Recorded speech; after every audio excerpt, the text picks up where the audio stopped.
Hi friends, welcome to Swathi Telugu channel. ఈరోజు మనము కోడిగుడ్డు ఉలవచారు కర్రీ ఎలా చేసుకోవాలి అనేది వీడియోలో చూద్దాం. దీనికోసం మనము ముందుగా ఉలవలు ఉడకపెట్టుకొని అందులో నుండి చారు తీసుకోవాలి.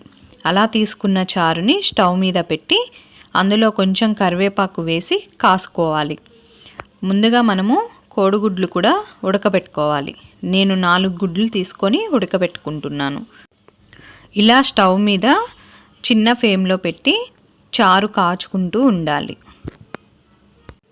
కాగుతున్న చారులో రుచికి సరిపోయే ఉప్పు వేసుకోవాలి. ఇప్పుడు స్టవ్ ఆన్ చేసి ఒక ప్యాన్ పెట్టుకొని అందులో ఆయిల్ వేసుకోవాలి. ఈ ఆయిల్ హీట్ అయిన తర్వాత ఇందులో పోపు గింజలు వేసుకోవాలి. ఒక ఉల్లిపాయ తీసుకొని మీడియం సైజు ముక్కలుగా కట్ చేసుకోవాలి.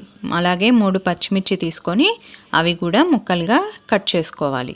ఇలా కట్ చేసుకున్న ముక్కలు పోపు గింజలు వేగిన తర్వాత అందులో వేసుకోవాలి. వేసుకొని బాగా దోరగా వేగే వరకు వీటిని వేయించుకోవాలి. ఇలా దోరగా వేగిన ముక్కలు మనం కాస్తున్న చారులో వేసుకోవాలి.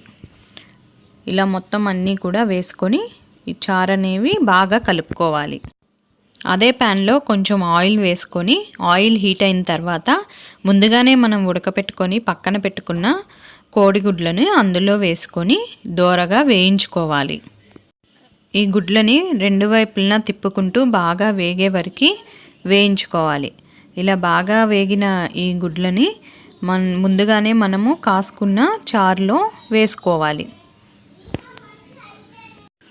అన్నీ వేసుకున్న తర్వాత చారుని స్టవ్ మీద పెట్టి లో ఫ్లేమ్లో ఒక 10 నిమిషాలు కాగనివ్వాలి. 10 నిమిషాలు అయిన తర్వాత స్టవ్ ఆఫ్ చేసుకోవాలి. సో చాలా రుచికరమైన కోడిగుడ్డు ఉలవచారు కర్రీ రెడీ అయిపోయిందండి. మీకు కనుక నా వీడియో నచ్చినట్లయితే లైక్ చేయండి, షేర్ చేయండి.